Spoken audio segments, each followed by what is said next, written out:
নমস্কাৰ ছাত্ৰছাত্ৰীসকল, সকলোকে বিজ্ঞান ফৰ ইউ চেনেলটোত স্বাগতম জনাইছোঁ। মই আজি তোমালোকৰ কাৰণে লৈ আহিছোঁ এটা নতুন ভিডিঅ'। এই ভিডিঅ'ত মই তোমালোকক অসম জাতীয় বিদ্যালয়ৰ ক্লাছ 7ৰ অনুশীলনী 9ৰ 7, 8 আৰু 9 নং প্ৰশ্ন সমাধান কৰাম। এতিয়া আমি বেছি দেৰি নকৰি আৰম্ভ কৰোঁ আজিৰ এই ভিডিঅ'।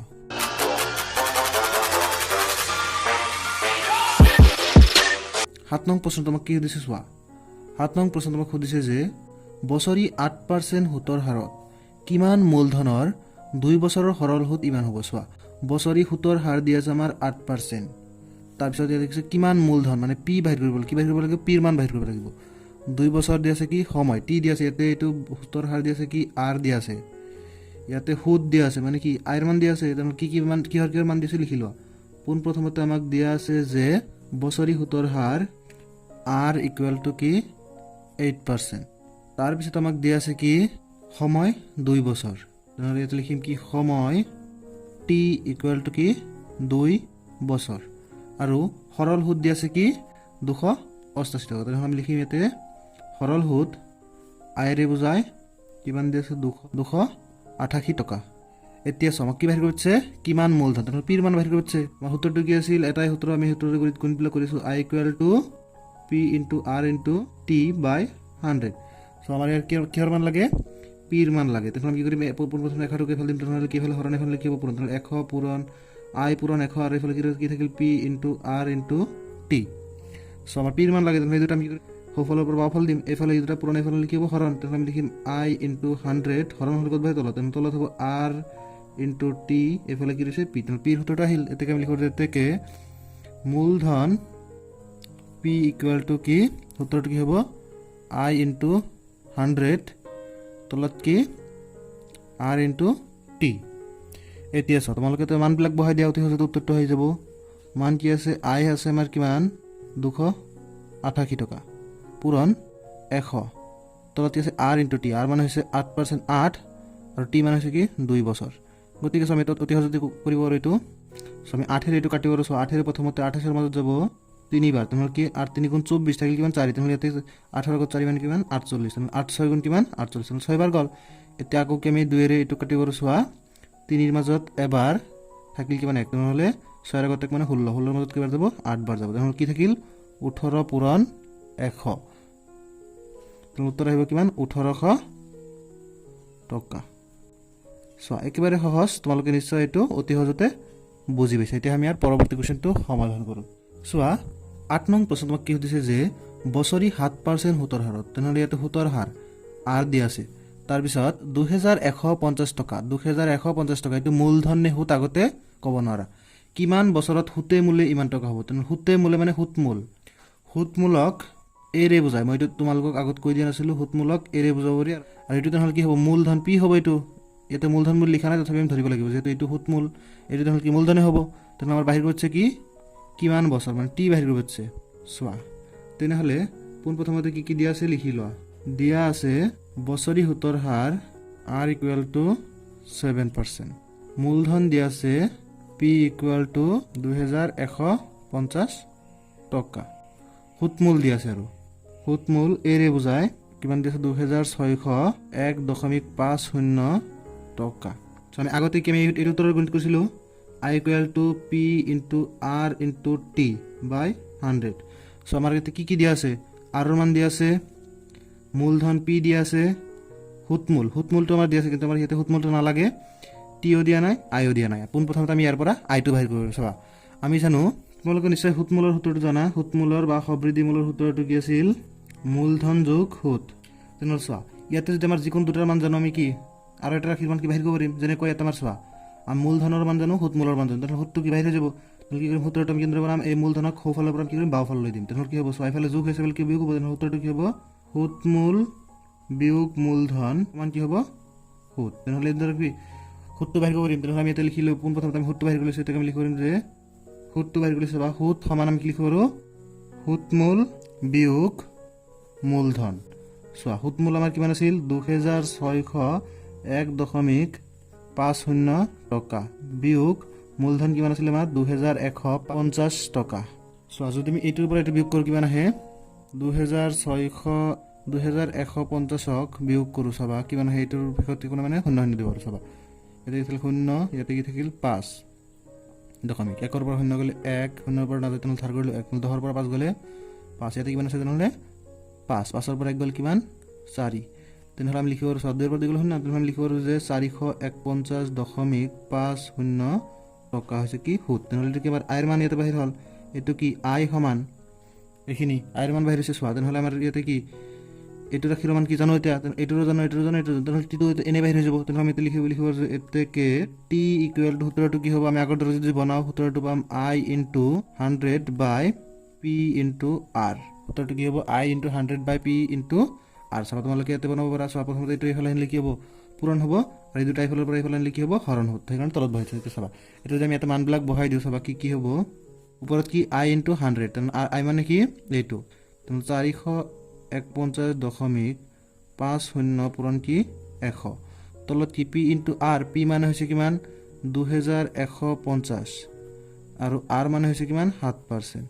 এইটো চোৱা যদি আমি এইখিনিৰ লগত যদি আমি 100 পূৰণ কৰোঁ তেনেহ'লে দশমিকটো কি আমি জানো কি ইয়াতে যিমান শূন্য আছে সিমান ঘৰ কি পিছুৱাই যায় তেনেহ'লে ইয়াতে যিহেতু 2 ঘৰত আছে তেনেহ'লে কি এইটো উঠি যাব তেনেহ'লে লিখিব 45150 দশমিকটো উঠাই দিলোঁ তলত কিমান আছে চোৱা 2150 ইনটু 7 এতিয়া চোৱা আমি হাতেৰে আমি এইটো কাটিব পাৰোঁ পোনপ্ৰথমতে চাবা হাতেৰে যদি আমি 45 কাটো 7 6 গুণ কিমান 42 থাকিল কিমান 3 তেনেহ'লে 31 তেনেহ'লে আমি কি 7 4 গুণ কিমান 28 থাকিল কিমান 3 তেনেহ'লে 35 মাজত কেইবাৰ যাব 5 বাৰ ইয়াতে কিমান 0 বাৰ এতিয়া চোৱা আমি 0ৰে এই 0 কাটি দিব পাৰোঁ তাৰপিছত এইটো কি 5ৰে কাটিব পাৰোঁ চোৱা 5ৰে যদি আমি কাটো প্ৰথমতে 21ৰ মাজত যাব 4 বাৰ থাকিল 1 তেনেহ'লে 15ৰ মাজত যাব কেইবাৰ 3 বাৰ এইটো কাম কাটিব পাৰোঁ 5ৰে চাবা 6ৰ মাজত এবাৰ থাকিল কিমান 1 তেনেহ'লে 14ৰ মাজত যাব 2 বাৰ থাকিল কিমান 4 তেনেহ'লে 45ৰ মাজত যাব কেইবাৰ 5ৰে 9 বাৰ এতিয়া 43ৰে যদি আমি এইটো কাটো 3 বাৰ যাব তেনেহ'লে চোৱা আমাৰ টি ইকুৱেল টু কিমান আহিল টি ইকুৱেল টু কিমান হৈছে 3 বছৰ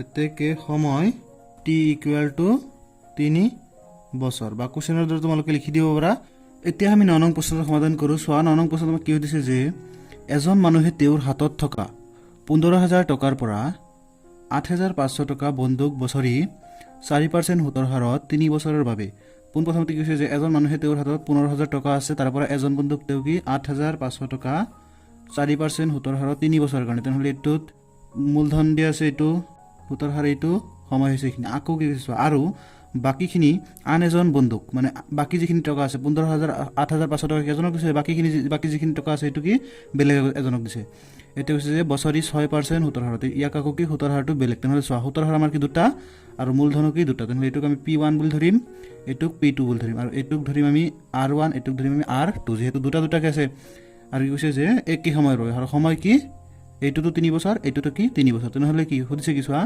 3 বছৰৰ মূৰত মানুহজনে দুইজন বন্ধুৰ পৰা মুঠতে কিমান টকা ঘূৰাব তেনেহ'লে প্ৰথমজন ব্যক্তিয়ে কিমান টকা ঘূৰাব প্ৰথমতে আমি সেইটো বাহিৰ কৰিম আকৌ দ্বিতীয়জন বন্ধুজনে কিমান টকা ঘূৰাই দিব সেই দুটা আমি হিচাপ কৰি বাহিৰ কৰিম এতিয়া চোৱা পোনপ্ৰথমতে আমাক কি কৈছে যে মুঠ টকা আছে কিমান মানুহজনৰ হাতত মুঠ টকা আছে 15,000 টকা এতিয়া চোৱা প্ৰথমজন বন্ধুক তেওঁ কি 8,500 টকা আছে তেনেহ'লে আমি লিখিব পাৰোঁ যে প্ৰথমজন বন্ধুক ধাৰত দিছে 8,500 টকা গতিকে আমি ক'ব পাৰোঁ যে ইয়াতে প্ৰথমজন বন্ধুৰ ক্ষেত্ৰত মূলধন চোৱা যিহেতু আমাৰ মূলধন দুটা আছে ইয়াৰ ক্ষেত্ৰত 8,500 আৰু ইয়াৰ ক্ষেত্ৰত বাকী যিখিনি আছে সেইখিনি তেনেহ'লে এইটোক আমি P1 বুলি ধৰিম আৰু পিছৰটোত আমি P2 বুলি ধৰিম এইটো কি P1 বুলি ধৰিছোঁ কিমান আছে 8,500 টকা আৰু ইয়াৰ ক্ষেত্ৰত আমাৰ সুতৰ হাৰ কিমান দিছে 4% তেনেহ'লে আমি লিখিব পাৰোঁ সুতৰ হাৰ চোৱা সুতৰ হাৰ দুটা আছে কাৰণে এইটো কি R1 বুলি দিছে এইটো কিমান দিছে 4%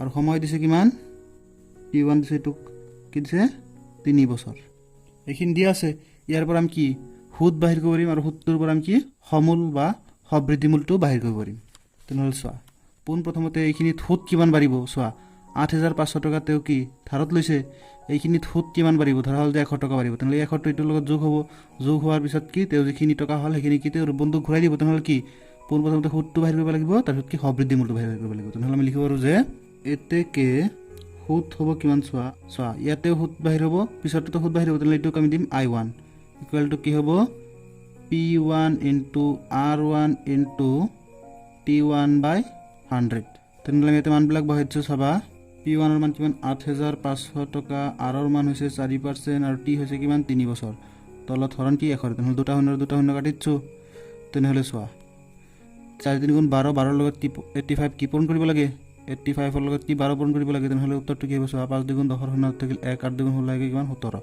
1 ৰ 5 গুণ 5 1 ৰ 8 গুণ 8 তেনেহ'লে 0 7 5 12 2 হাতত থাকিল 1 8 1 9 হাতত কিমান 10 গতিকে ইয়াতে সুদ কিমান ওলাইছে 1020 টকা নহ'লে আমি ক'ব পাৰোঁ যে প্ৰথমজন বন্ধুৱে কিমান টকা ঘূৰাই দিব মূলধনটো ঘূৰাই দিব আৰু এইখিনি ঘূৰাই দিব তেনেহ'লে লিখিব যে প্ৰথমজন বন্ধুৱে ঘূৰাই দিব চোৱা মূলধন আৰু কি এইখিনি যোগ হ'ব মূলধন কিমান আছিল 8500 টকা যোগ সুদ কিমান 1020 টকা মানে এইটো কি সবৃদ্ধি মূল্য বাহিৰ কৰা হৈছে চোৱা এইটো মূলধন যোগ কি সুদ তেনেহ'লে কিমান হ'ব চোৱা ইয়াত যদি আমি যোগ কৰোঁ 8500 টকা যদি আমি যোগ কৰোঁ চোৱা কিমান 0259 তেনেহ'লে 9520 টকা প্ৰথমজন বন্ধুৱে ঘূৰাই দিব কিমান 9520 টকা এতিয়া আমি আকৌ দ্বিতীয়জনৰ ক্ষেত্ৰত বাহিৰ কৰিম গতিকে আমি এতিয়া লিখিম আকৌ এতিয়া চোৱা দ্বিতীয়জনে কিমান টকা ল'লে আমি এইটো নাজানো তেনেহ'লে আমি লিখিব পাৰিম পোনপ্ৰথমতে কিমান টকা বাকী আছে আমি বাহিৰ কৰিছোঁ তেনেহ'লে প্ৰথমজন বন্ধুক 8500 টকা ধাৰত দিয়াৰ পিছত বাকী আছে কিমান বাহিৰ কৰিছোঁ চাবা তেনেহ'লে 15000ৰ পৰা কি কৰিম 8500 টকা কি কৰিম বিয়োগ কৰিম চাবা 15000ৰ পৰা যদি আমি 8500 টকা বিয়োগ কৰোঁ কিমান থাকিব 0 0 ইয়াতে নাযায় তেনেহ'লে ধাৰ গ'লে 10 ৰ পৰা 5 গ'লে কিমান 5 ইয়াতে কিমান আছে 4 তেনেহ'লে 14 ৰ পৰা 8 গ'লে কিমান 6 তেনেহ'লে 6500 টকা তেনেহ'লে 6500 টকা তেনেহ'লে দ্বিতীয়জন বন্ধুক কি 6500 টকা ধাৰত দিছে তেনেহ'লে এইটোৰ ক্ষেত্ৰত মূলধন হ'ব কি 6500 তেনেহ'লে লিখিম যে এতেকে মূলধন দ্বিতীয়জন বন্ধুৰ ক্ষেত্ৰত মূলধনটো আমি কি P2 বুলি ধৰিম কিমান 6500 টকা আকৌ ইয়াতে সুতৰ হাৰ বছৰি সুতৰ হাৰ বা সুতৰ হাৰ লিখিছোঁ মই ইয়াতে R2 সমান কি আছে 6% আৰু সময় কি একে মানে আগতে 3 বছৰ আছিল ইয়াতেও কি হ'ব 3 বছৰে হ'ব এতিয়া আমি সূত্ৰৰ মতে এতিয়া বাহিৰ কৰিব পাৰিম সুদটো তেনেহ'লে আমি লিখিম এতেকে সুদ আগৰটোত I1 দিছিল এইটোত কি ধৰিম I2 কি হ'ব সূত্ৰ P2 into R2 into T2 by 100 এতিয়া যদি মানবিলাক বহাই দিওঁ চাবা P ৰ মান হৈছে কিমান 6500 টকা পূৰণ R ৰ মান হৈছে কিমান 6 পূৰণ T হৈছে 3 তলত কি 100 দুটা শূন্য কাটি দিলোঁ তেনেহ'লে কি 65 ৰ লগত কি 6 3 গুণ কি 18 পূৰণ হ'ব তেনেহ'লে 65 পূৰণ কি 18 8 5 গুণ 40 ৰ শূন্য হাতত থাকিল 4 8 6 গুণ 48 4 কিমান 52 ইয়াতে 5 ৰ 1 গুণ 5 6 ৰ 1 গুণ 6 তেনেহ'লে 0 7 5 6 কিমান 11 তেনেহ'লে কিমান হ'ব 1170 টকা তেনেহ'লে কি দ্বিতীয়জন বন্ধুৱে কি মূলধন কিমান আছিল 6500 আৰু সুদ কিমান লৈছে 1170 তেনেহ'লে এই দুটা কি যোগ কৰি যিমান হ'ব এইখিনি ঘূৰাই দিব তেনেহ'লে লিখিব এতেকে দ্বিতীয়জন বন্ধুৱে ঘূৰাই দিব কিমান 6500 যোগ 1170 টকা কিমান হ'ব চোৱা 6500 লগত যদি আমি 1170 টকা যোগ কৰোঁ 0 7 6 7 তেনেহ'লে কি 7670 টকা দ্বিতীয়জন বন্ধুৱে ঘূৰাই দিব আমাক সুধিছে কি যে মুঠতে মানুহজনে কি 3 বছৰৰ পিছত কিমান টকা ঘূৰাই পাব তেনেহ'লে প্ৰথমজন বন্ধুৱে যিখিনি টকা ঘূৰাই দিছে আৰু দ্বিতীয়জন বন্ধুৱে যিখিনি টকা ঘূৰাই দিছে